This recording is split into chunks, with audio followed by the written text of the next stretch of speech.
Black and white লাভ লেখিকা আসিফা খান পর্ব ৩০। আসিল উড়াধুরা নাচছে আর ফারাদ হাবলার মতো দাঁড়িয়ে দেখছে। এ যেন এক আলাদাই আসিলকে দেখতে পাচ্ছে ফারাদ, যার মাদকতায় মাতাল হয়ে যাচ্ছে, কন্ট্রোল হারা হয়ে যাচ্ছে সে।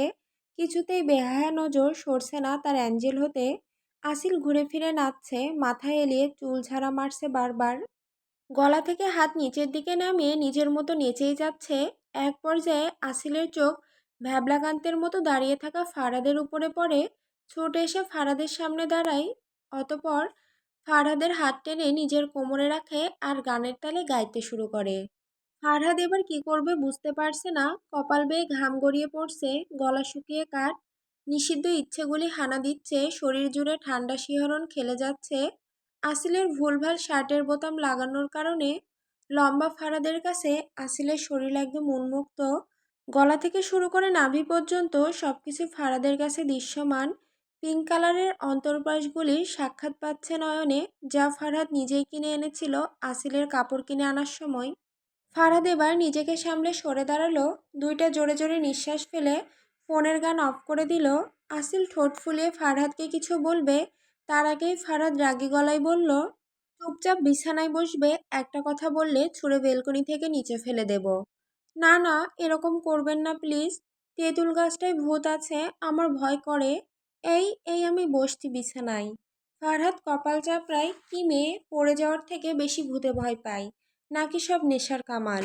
আসিল ঠোঁটের ওপর তর্জনী আঙুল চেপে ধরে বিছানায় বসে। ফারহাদ লেবু পানি নিয়ে আসিলের পাশে বসে, মুখের সামনে গ্লাস নিয়ে বলে, এটা খেয়ে নাও। কি করে খাবো? আমার আঙুল দিয়ে লক করা ঠোঁট, বাচ্চামি ভাবে। আঙুল সরাও ঠোঁটের ওপর থেকে। এই আঙুল সর সর আমার ঠোঁট থেকে। ঠোঁটের ওপরে আঙুলের দিকে তাকিয়ে দেখুন সরছে না। আসিল, now I am become angry. না না, এই তো সরিয়ে দিয়েছি আঙুল। নাও খেয়ে নাও। আসিল এবার দুষ্টু হেসে ফারহাদের দিকে এগিয়ে গেল। ভড়কে গেল ফারহাদ। আসিল ফারহাদের হাত থেকে গ্লাসটা নিয়ে দুই তিনবার চুমুক দিয়ে টেবিলে রেখে দিল, তারপর আরও একটু এগিয়ে গেল ফারহাদের দিকে। ফারহাদ ভাবুক গলায় বলে, কি ব্যাপার, এইভাবে তুমি এগিয়ে আসছো কেন? আমার না আপনাকে কিস করতে ইচ্ছে করছে। চোখ পিটপিট করে গাল ফুলিয়ে। কি? চোখ বড় বড় করে। হ্যাঁ। অসম্ভব, দূরে সরো, শুনতে পাও না, সরো আমার কাছ থেকে। আসিল নেশায় বুধ এর মধ্যে কোনো রকম ভুল করতে চাইছে না। আসিল এবার ফারহাদের কলার চেপে ধরে টান মেরে বিছানায় শুয়ে পড়ল। ফারহাদ গিয়ে পড়ে আসিলের ওপর। তারপর আসিল গড়া জড়িয়ে ধরল ফারহাদের। ফারহাদ বেচারা ভ্যাবাচ্যাকা খেয়ে গেল, কি করবে বুঝতে পারছে না সে। আসিলের দিকে তাকিয়ে দেখে সে মিটিমিটি হাসছে। আজ ফারহাদ তার ২৭ বছর জীবনের মধ্যে প্রথমবার নার্ভাস হচ্ছে। আসিলের এই রূপ তাকে স্নায়বিক এবং উন্মাদ করে তুলছে। নিজেকে কোনো রকম সামলিয়ে ওঠার চেষ্টা করলে আসিল ফারহাদকে আরও জোরে টান মারে আর বলে, কিস না করতে দিলে আমি ওই বাকি শরবতও খাবো না। ফারহাদ পড়ল মহাজালায়, সে চায় না কোনো রকম ভুল করতে, তার উপর আসিল নিজের হুঁশে নেই। ফারহাদ এবার রেগে আসিলের দুই হাত বিছানার সাথে চেপে ধরে, চোখে চোখ রেখে দাঁত কটমট করে বলল, খুব শখ জেগেছে না আমাকে কিস করার? I warn you, tomorrow you feel very sorry. No, I don't. Asil মাথা উঠিয়ে ফারহাদের থুতনিতে টুকুস করে একটা চুমু দিল, তারপর গালে গলায় টুক করে কামড়িয়ে দেয়। ফারহাদের নিয়ন্ত্রণ হারা হওয়ার জন্য এইটুকুই যথেষ্ট ছিল। ফারহাদ পরম আবেশে আসিলের গোলাপি রাঙা অধর আঁকড়ে ধরল, পেশেন্টলি কিস করতে শুরু করলো আসিলের অধরে। এ যেন এক তৃষ্ণা যাতে ফারহাদ হাজারবার ডুব দিলেও মিটবে না। আসিল চুমুতে তাল মেলাতে ব্যর্থ, সে চুপ করে আছে, কিছুতে রেসপন্স করতে পারছে না। ফারহাদ এবার আসিলের ঠোঁটে হালকা বাইট করে নেমে গেল। শুভ্র মেধহীন মসৃণ গলায় উন্মাদের মতো ডুব দিচ্ছে এই নেশাতুর রমণীর মাঝে। আসিল নড়ছে না, চড়ছে না, স্থির শুয়ে আছে। লেবু পানি মনে হয় নিজের কামাল দেখানো শুরু করে দিয়েছে। কিন্তু ফারহাদ, সে যে সীমারেখা অতিক্রম করার সিদ্ধান্ত নেওয়ার জন্য প্রস্তুত। ফারহাদ আসিলের শান্ত হয়ে থাকার কারণ দেখার জন্য মাথা তুলে দেখে। আসিলের চোখ মুখের অবস্থা বুঝতে পেরে ফারহাদ চটজলটি উঠে বসে, সাথে আসিলও। আসিল এবার ওয়াক শব্দটা বের করার সাথে সাথেই ফারহাদ তর্জনী আঙুল ডানে বামে নাড়িয়ে বলে, no no angel no. No শব্দকে পাত্তা না দিয়ে আসিল গড়গড় করে বমি করে দিল ফারহাদের গায়ে। ফারাদ ফট করে চোখ বন্ধ করে নেয়, নাক মুখ সিটকায়, বমির ভ্যাটকা গন্ধ নাকে এসে বাড়ি খাচ্ছে। জীবনে কোনোদিন এরকম সিচুয়েশনের সম্মুখীন হতে হয়নি ফারাদের। তার উপর আসিল রোম্যান্সে পানি ঢালাই বদলে বমি ঢেলে দিয়েছে। সব মিলিয়ে ভীষণ বিরক্ত অতিষ্ঠ ফারাদ। ফারাদের আর কি করার। একটা আদর্শ স্বামীর ন্যায় আসিলকে পরিষ্কার করিয়ে নিজ হাতে চেঞ্জ করিয়ে দিল।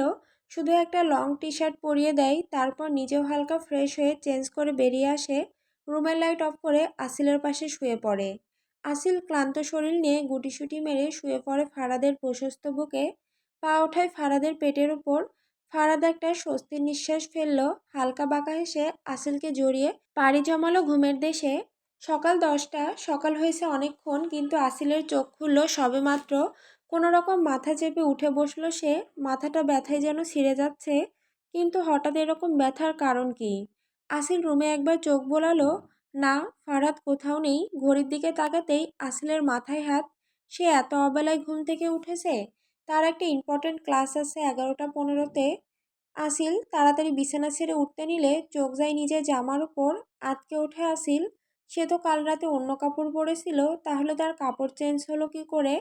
আসিলের গলা শুকিয়ে আসছে। পানি পান করার জন্য বেড সাইড টেবিল থেকে পানির গ্লাস নিতে গিয়ে চোখ যায় কালো গোলাপ ফুলের বুকেটের ওপর, সাথে একটা চিরকুট। আসিল ভ্রু কুচকালো, বুকটা কেমন ধড়ফড় করছে। কাঁপা কাঁপা হাতে চিরকুট খুলতেই দেখলো স্পষ্ট ভাষায় লেখা, thanks for making yesterday night special for me. গোসল করে টেবিলে রাখা পেন কিলারটা খেয়ে নেবে আর ড্রাইভারের সাথে কলেজ চলে যাবে। Take care, by. আসিলের এবার ঠোঁট ফুলিয়ে কেঁদেই ফেলল। আসিল মাথার চুল খামচে দিয়ে ধরে। কাল রাতের কিছুই তার মনে নেই, কিছুই না। আসিল চোখ বন্ধ করে মনে করে কালকের কথা ভাবতে থাকে। রাতের ডিনার করে রুমে আসে আসিল। ঘুমানোর চেষ্টা করার পরেও যখন চোখে ঘুম ধরা দেয়নি, তখন সে রুমের মধ্যে পায়চারি করতে শুরু করলো।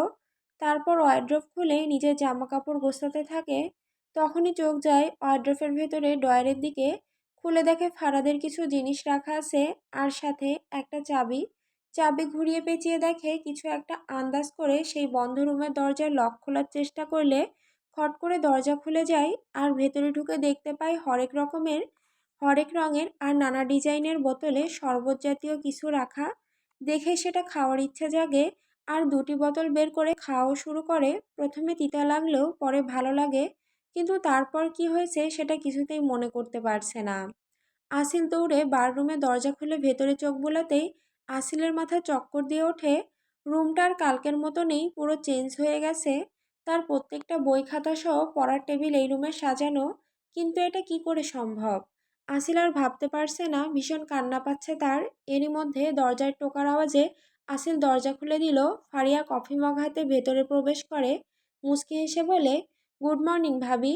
Good morning. আসিল হাসার চেষ্টা করে। এই নাও ভাবি, তোমার জন্য স্পেশাল ব্ল্যাক কফি। কিন্তু আমি তো কাউকে বলিনি কফির কথা, আর আমি ব্ল্যাক কফিও খাই না। বুঝলাম, কিন্তু দাদাই অফিস যাওয়ার সময় কড়া গলায় বলে গেছে যেন তোমায় ঘুম থেকে ডেকে না তুলি, আর তুমি উঠলে ব্ল্যাক কফি দিতে। ও, ধন্যবাদ ননদিনী। আসিল কফিতে চুমুক বসালো। ইয়াক, কি তিতা। ফারিয়া আসিলের টি শার্ট দেখে মিটিমিটি হাসছে, আর আসিল ইতস্ততায় ভুগছে। এক সময় ফারিয়া হাসি থামিয়ে বিস্মিত কণ্ঠে বলল, ভাবি এটা কবে হলো? কি কি কি কি কবে হলো? কোনো রকম কফি শেষ করে ওইদিকে তাকাও। আসিলের কাঁধ ধরে বেলকনির দিকে ইশারা করে। আসিল বেলকনির দিকে তাকাতেই চরম পর্যায়ে অবাক হয়। ক্যাকটাস গাছের নামগন্ধ পর্যন্ত নেই। যা আছে তা শুধুই সুঘ্রাণ ছড়ানো নানান রকমের ফুল গাছ, যেমন সাদা, লাল, কালো গোলাপ, গাঁদা ফুল, কাঠগোলাপ, সূর্যমুখী, জারবেরা। আসিল আর ফারিয়া কিছুক্ষণ কথা বলে। আসিল ফ্রেশ হতে ওয়াশরুমে ঢুকে যায়। গোসল করার পর আসিল সাদা গোল চুড়িদার সাথে অ্যাঙ্কেল লেন্থ প্যান্ট পরে বেরিয়ে আসে। রুমে এসে ড্রেসিং টেবিলের সামনে দাঁড়ায়। তারপর হেয়ার ড্রায়ার দ্বারা নিজের চুল শুকাতে থাকে আর ভাবতে থাকে কিছুক্ষণ আগে ফারিয়ার বলে যাওয়া কথা। জানো ভাবি, দাদাইকে এরকম চেঞ্জ হতে কখনো দেখিনি। বলতে পারো দাদাই যেমন তেমনি থাকতে পছন্দ করে। জানো, আমি কতবার বলেছি বেলকনিতে ফুল গাছ লাগাতে, কিন্তু দাদাই গম্ভীর স্বরে না করে দিয়েছিল। তখন আমার কিন্তু একটুও খারাপ লাগেনি, কারণ আমি আমার দাদাইকে খুব ভালো করে চিনি। কিন্তু আজ তোমার সামান্য লেগেছে বলে দাদাই সব ক্যাকটাস গাছ সরিয়ে দিয়েছে। আর তোর ফুল গাছ লাগিয়েছে তা দেখে আমি অবাক সাথে ভীষণ খুশি।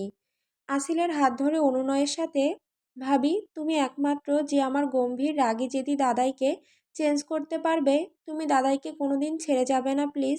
ভুল করলে তা শুধরে দেওয়ার চেষ্টা করবে ভাবি। কথা দাও ভাবি তুমি কোনোদিন দাদাইকে ছেড়ে যাবে না।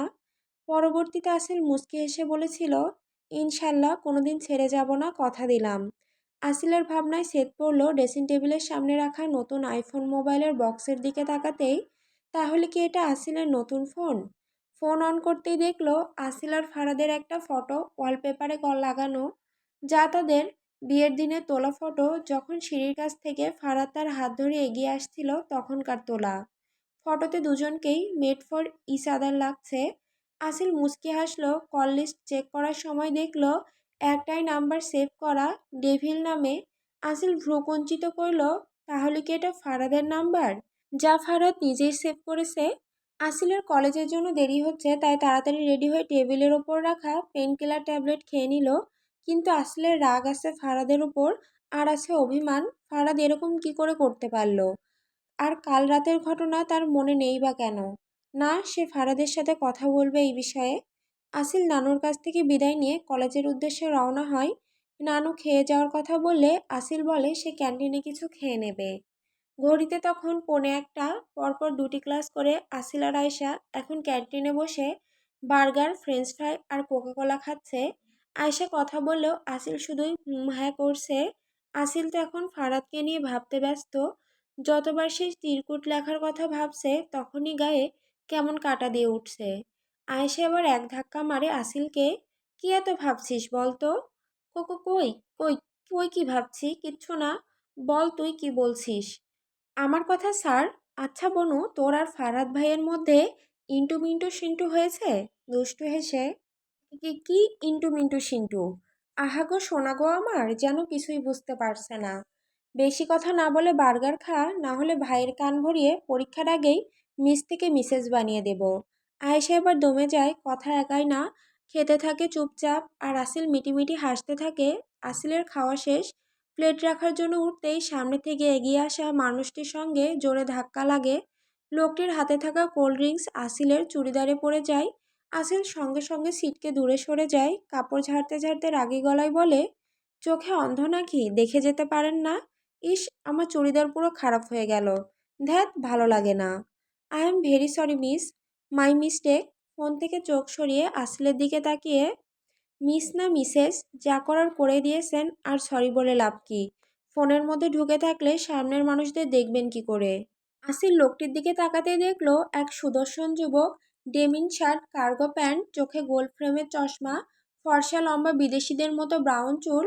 ছেলেটি এগিয়ে এসে আসিলের সামনে দাঁড়িয়ে অনুনয়ের সুরে বলল, আমি বললাম তো সরি। আচ্ছা আপনার এই জামাটির দাম কত বলেন? I am pay for this. আসিল এবার রেগে আগুন, টাকার গরম দেখাচ্ছে।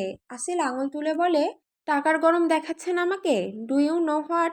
আমার হাজবেন্ড এই পুরো কলেজ কিনে নেওয়ার ক্ষমতা রাখে, আর আপনি কি না? আপনার মতো মানুষের কাছে আর কি বা আশা করা যায়? ভুল করলে আবার টাকার গরম দেখাবে। রাস্তা ছাড়ুন, আর দ্বিতীয়বার আমি আপনার সম্মুখীন হতে চাই না। চল আসু।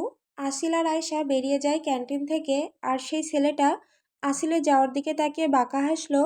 ফোন বের করে কাউকে কল করে বলল, একটা মেয়ের ডিটেলস বের কর যত তাড়াতাড়ি সম্ভব। নাম আসিল ফারুক।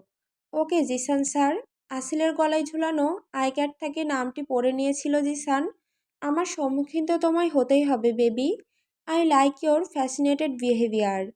অন্যদিকে, স্যার, কানাডার পুলিশ জিসানকে পাগলা কুকুরের মতো খুঁজছে। জানি, তাই তোকে ইন্ডিয়ায় পাঠিয়ে দিয়েছি। চার্লি, আমার জন্য একটা সুইজারল্যান্ড ফ্লাইটের টিকিট কাটো। যতদিন না এই কেস ঠান্ডা হচ্ছে আমি ততদিন ওখানেই থাকবো। Okay sir.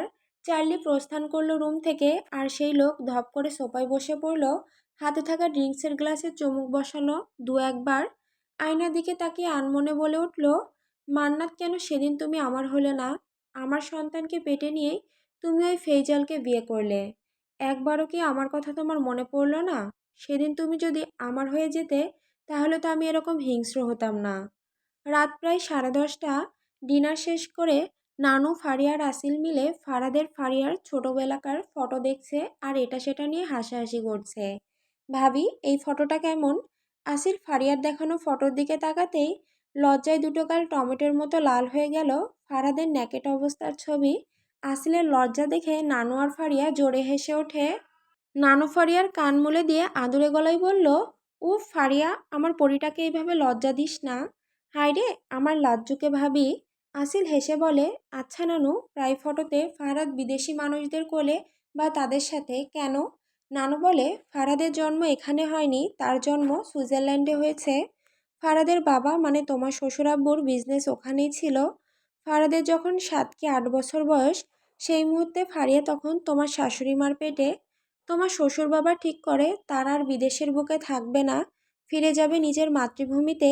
যেমন ভাবা তেমন কাজ, শুরু হয় সুইজারল্যান্ডের বিজনেসকে ইন্ডিয়া সেটেল করা। আর ফারিয়ার জন্ম হয় ইন্ডিয়ায়। আর জানো ভাবি, বাবা মাকে এতই ভালোবাসতো যে এই বাড়ির নাম মায়ের নামেই মান্নাত। আসিল মন দিয়ে নানু আর ফারিয়ার কথা শুনল। কিছুটা অবাক হলো, আবার কিছুটা ভালোও লাগলো।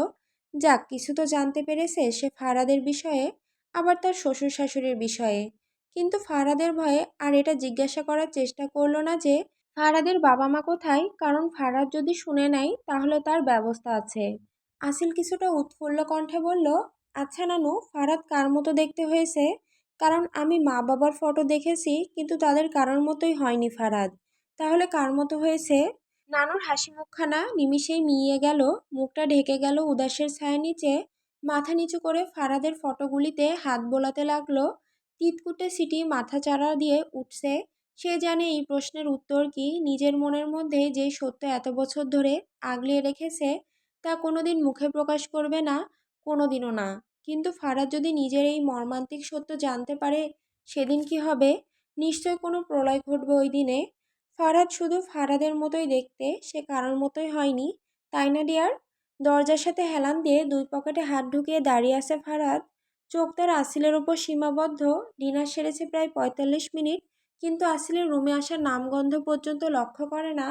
তাই ল্যাপটপ রেখে নিজেই আসিলকে নিতে চলে আসে নানুর রুমে। নানু অসুস্থ হাসে। ফারিয়া হেসে বলে, একদম দাদাই, আমার দাদাইয়ের মতো হ্যান্ডসাম কেউ আছে নাকি? Yup, now go and sleep. Yeah, good night ভাবি, নানু। ফারিয়া বেরিয়ে গেল রুম থেকে। ফারাদ এবার এগিয়ে এলো নানুর কাছে, গাল চিমু দিয়ে বলল, ডিয়ার ঘুমিয়ে পড়ো, রাত হয়েছে। আর তুমি, আসিলের দিকে তাকিয়ে, রুমে এসো। ফারাদের কথায় পাত্তা না দিয়ে আসিল চটজলদি নানুর পাশে শুয়ে পড়ল। ব্ল্যাঙ্কেট গায়ে জড়িয়ে মিনমিনে স্বরে নানুকে বলল, নানু, আমি আজ তোমার কাছে ঘুমাবো, কোথাও যাব না। তোমার কি কোনো অসুবিধা আছে? নানু আসিলের মাথায় হাত বুলিয়ে আদুরে গলায় বলে, না না, আমার কোনো আপত্তি নেই, কিন্তু ফরহাদ। ফরহাদ এতক্ষণ আসিল আর নানুর এই প্রেম বিনোদিনী মুহূর্ত ছোট ছোট চোখে দেখছিল। কিন্তু নানুর কথা শেষ হওয়ার আগেই ফরহাদ আসিলকে ব্ল্যাঙ্কেট সরিয়ে কোলে তুলে নেয়। আসিল হকচকিয়ে যায় আর নানু মুখ টিপে হাসে। নাতি এরকম কোনো কাণ্ড ঘটাবে এটা তার জানা ছিল। ফরহাদ আসিলকে নিয়ে বেরিয়ে যেতে যেতে বলল, ডিয়ার ঘুমিয়ে পড়ো। আসিল এদিকে ছটফট করতে করতে বলে, এই এই আমি কোথাও যাব না, নামান আমাকে, নামান বলছি। ফারহাদ সত্যি নিজের হাতে ঢিলে করে দেয়। তখনই আসিল ফারহাদের গলা জড়িয়ে ধরে, রাগের মাথায় বলে, পাগল নাকি? আমি তো পড়ে যেতাম এক্ষুনি, আমার কোমর ভাঙতো। আল্লাহ, এ তুমি কোন ডেভিলের সাথে আমার বিয়ে দিয়ে দিলে? রুমে চলো, দেখাচ্ছি আমি কোন ডেভিল। আসিলের অন্তর্মহল কেঁপে উঠল। তার মানে কি ফারহাদ আবারও কালকের মতো কিছু করবে তার সাথে? কিন্তু কাল কি হয়েছে সেটা তো আসিল জানেই না।